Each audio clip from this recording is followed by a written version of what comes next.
आप सबको इस प्रेस वार्ता में आप सबका स्वागत है। ये जो प्रेस कॉन्फ्रेंस है इसका विषय है कि जैसा आप जानते हैं कि लगभग 1.5 वर्ष मुझे एज ए अध्यक्ष काम करने का मौका मिला है और इस 1.5 वर्ष में जो विधानसभा का संचालन हुआ है उसकी जानकारी समय समय पर विधानसभा के सत्रों के बाद हमने आप सबको उपलब्ध कराई है। और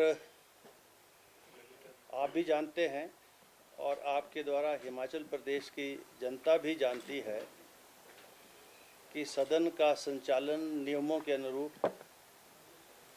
संविधान के अनुरूप, जो हमारी विधानसभा की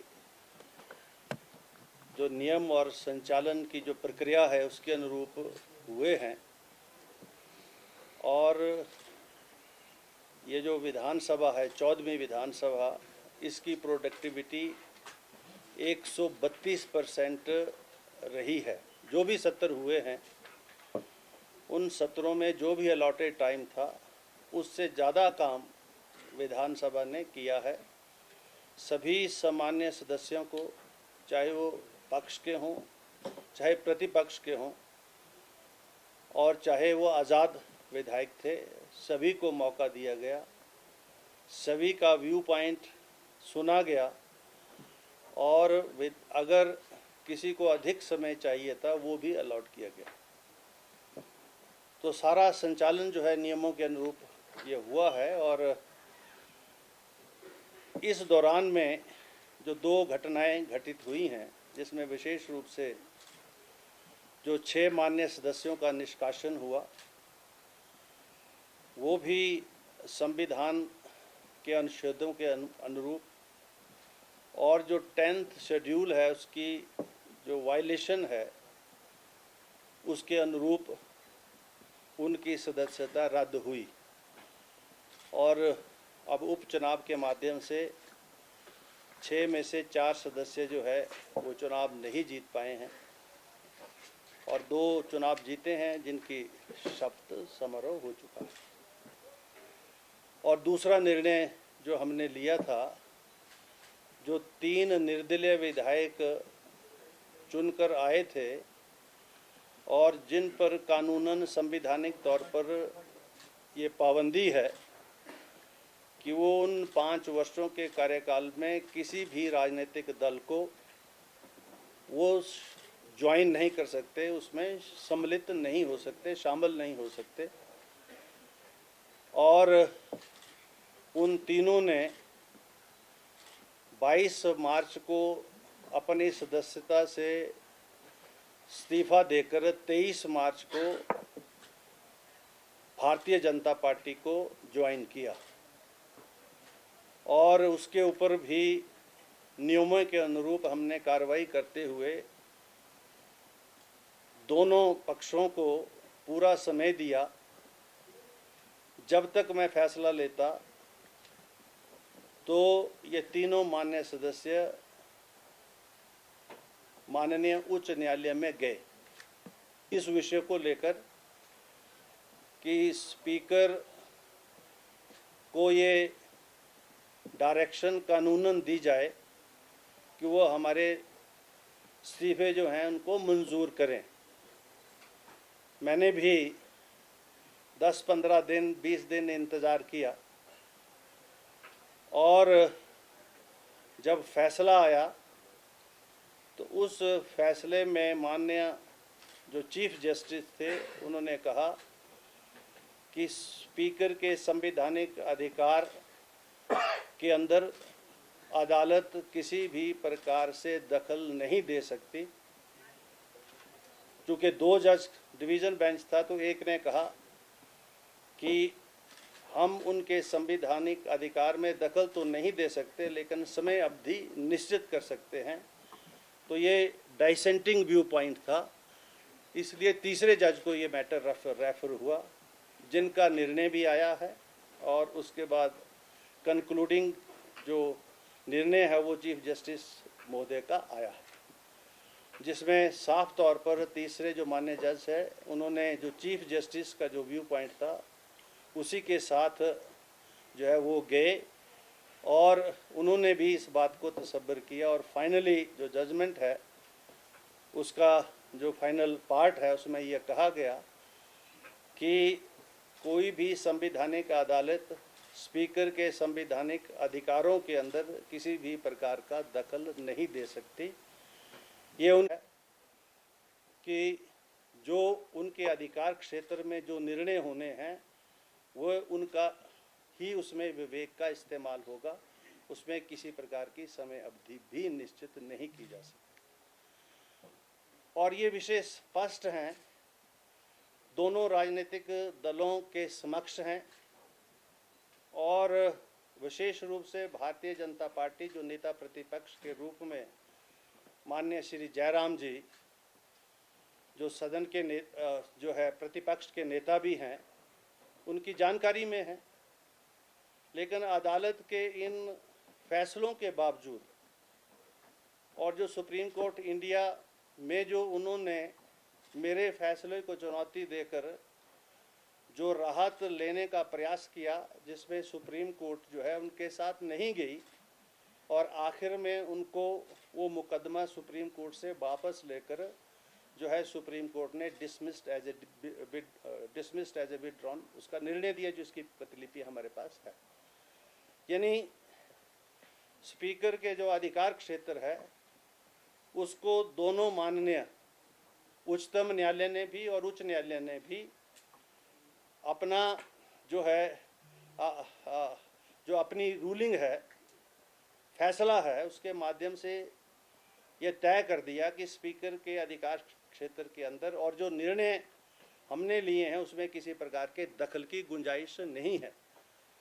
फिर भी पब्लिक डोमेन में जाकर नेता प्रतिपक्ष या भारतीय जनता पार्टी के कुछ मान्य सदस्य उन फैसलों को राजनीतिक लाभ लेने की चेष्टा से पब्लिक डोमेन में चुनाव में डिस्कशन में ला रहे हैं। मैं यही कहना चाहूँगा कि मैंने अपने अधिकार क्षेत्र का प्रयोग करते हुए संविधान के अनुरूप जो मुझे निर्णय करना था वो मैंने किया और प्रेस के माध्यम से मैंने उस दिन भी कहा था, यद्यपि 10th शेड्यूल में कोर्ट्स का जुरिस्डिक्शन बार्ड होने के बावजूद ये व्यवस्था उच्चतम न्यायालय ने निश्चित की कि इन फैसलों की जो स्पीकर के पास 3 तरह का अधिकार क्षेत्र है। एक अधिकार क्षेत्र जब सदन लगता है तो सदन के अंदर जो कार्रवाई होती है वो भी नियमों के अनुरूप होती है, लेकिन उसमें कोई भी अदालत किसी भी प्रकार से दखल नहीं दे सकती। ये विशेषाधिकार सदन का है, स्पीकर का है।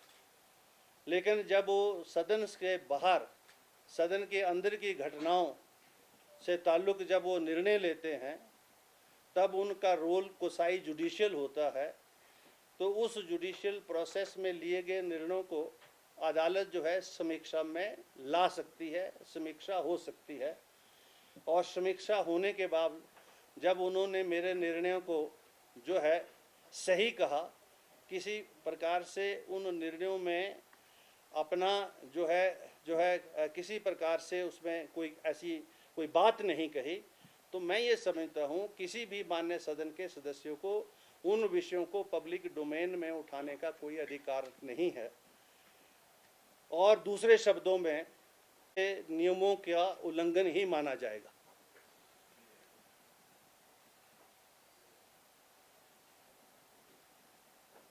क्योंकि जो अंदर होता है वो नियमों के अनुरूप होता है और अंदर की कार्रवाई के बाद जो कानूनन कार्रवाई मैं करता हूँ वो भी जुडिशियल समीक्षा में है, लेकिन वो भी कानून के दायरे के अंदर है। तो अंदर भी जो कानून लगते हैं वो ही बाहर भी लगते हैं। इसलिए किसी भी मान्य सदस्य को ये अधिकार नहीं है, जैसे कोर्ट ने कोई फैसला दे दिया और कोर्ट ने फैसले के बाद अगर दूसरी कोर्ट ने उसी फैसले को जो है अपनी सहमति प्रकट कर दी तो फैसला अप्रूव हो गया, उसमें किसी प्रकार का, या अपील में अगर वो रद्द कर दिया और दूसरी कोर्ट ने अपना फैसला दे दिया तो दूसरी कोर्ट का फैसला चलेगा। और अगर वो फैसला अप्रूव हो गया तो कोई भी आदमी उस फैसले को लेकर पब्लिक डोमेन में जाकर कोर्ट का कोई क्रिटिसिज्म नहीं कर सकता। That amounts to a contempt of a court also. तो likewise we have a contempt of the house also.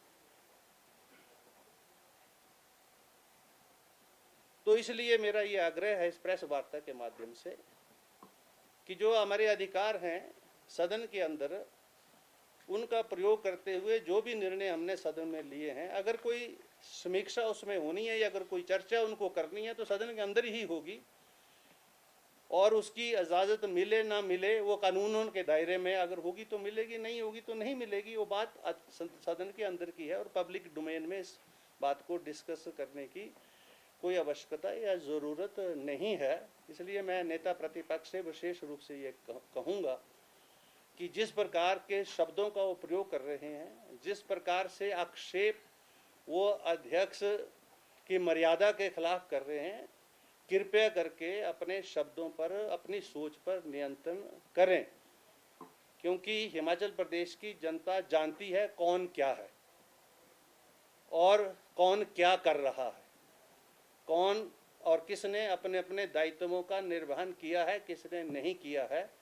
मैं इससे अधिक कहना नहीं चाहता, मात्र उनसे यही कहना चाहूँगा कि वो जो है जब कभी प्रेस के सामने हों तो अपने शब्दों पर ज़रूर और सोच पर नियंत्रण करें, और कोई भी अन्य मान्य सदस्य भी।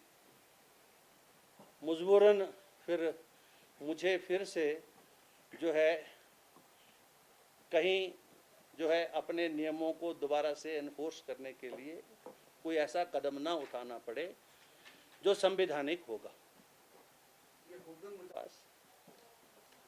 जो पिटीशन आई है उसका नोटिस गया है, नोटिस का जवाब आ चुका है। अब उचित समय पर जो है जब सदन का संचालन होगा तब उसके ऊपर जो है उसके ऊपर आगे कार्रवाई होगी। नहीं, उसमें एक पिटीशन है, उसमें 9 लोगों के खिलाफ जो अंदर जो व्यवस्था मैंने दी थी और उस व्यवस्था की जो अवहेलना हुई अंदर, उस अवहेलना के लिए नोटिस दिया गया था। और अंदर जो नियमों को ताक पर रखकर सदन के आसन पर जाकर कागज़ फाड़ना, सदन में अवस्थित माहौल पैदा करना, ये इस प्रकार का जो आचरण था उसके लिए वो नोटिस गया था, उनका जवाब आया है। और वो सारी कार्रवाई प्रेस के सामने हुई है, समक्ष हुई है, और अंदर रिकॉर्ड पर भी है, टीवी में भी है, रिकॉर्ड पर भी है।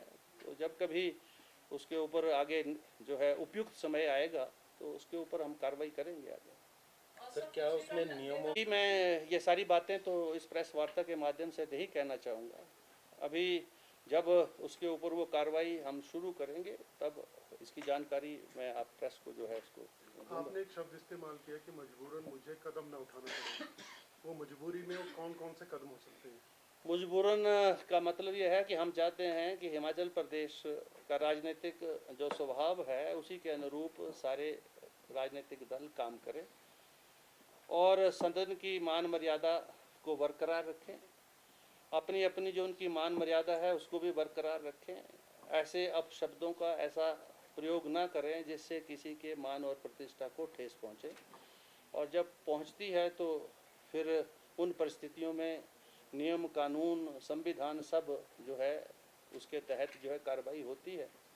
तो मजबूरन तो फिर ये मैं नहीं चाहता, लेकिन फिर मुझे मजबूरन उन नियमों को इन्फोर्स करना पड़ेगा। कल नेता प्रतिपक्ष ने कहा है कि आप सरकार की कठपुतली बने हुए हैं। अब ये नेता भी आपके आए हैं, उनका कहना है जो आपकी पद की, आपकी गरिमा के बिल्कुल विपरीत है। आपका आचरण विपक्ष की नजर में सही नहीं रहा है, ये उनका आरोप है।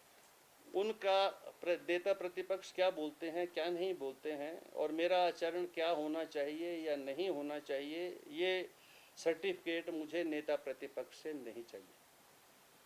मेरा आचरण जो है वो हिमाचल प्रदेश की जनता देख रही है, मेरे निर्णयों के अनुरूप हिमाचल प्रदेश की जनता ने 6 में से 4 सीटों के ऊपर उस निर्णय को बहाल रखते हुए वहाँ जो माननीय सदस्यों जिन्होंने दल बदल कानून का उल्लंघन किया उनको सज़ा दे चुकी है।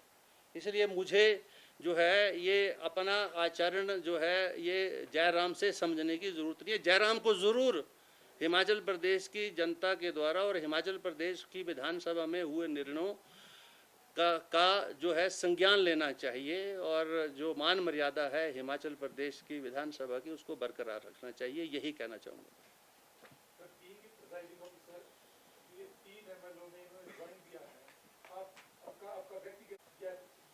मैं अपना व्यक्तिगत मत यहाँ नहीं देने के लिए हूँ। उन्होंने रिज़ाइन दिया, कानूनन जो मुझे कार्रवाई करनी चाहिए थी वो मैंने की है। मैं उदाहरण दे रहा हूँ आपको। किरण चौधरी कांग्रेस की इलेक्टेड एमएलए हैं हरियाणा में, उन्होंने दल बदल किया, भारतीय जनता पार्टी ज्वाइन कर ली। अब उन्होंने ज्वाइन कर ली, अभी तक उनको डिस्क्वालीफाई करने का जो काम है वो स्पीकर वहाँ के जो है माननीय ज्ञानचंद गुप्ता जी वो करेंगे। अब वो प्रोसीडिंग्स वहाँ इनिशिएट हुई हैं, वो कंक्लूड होंगी।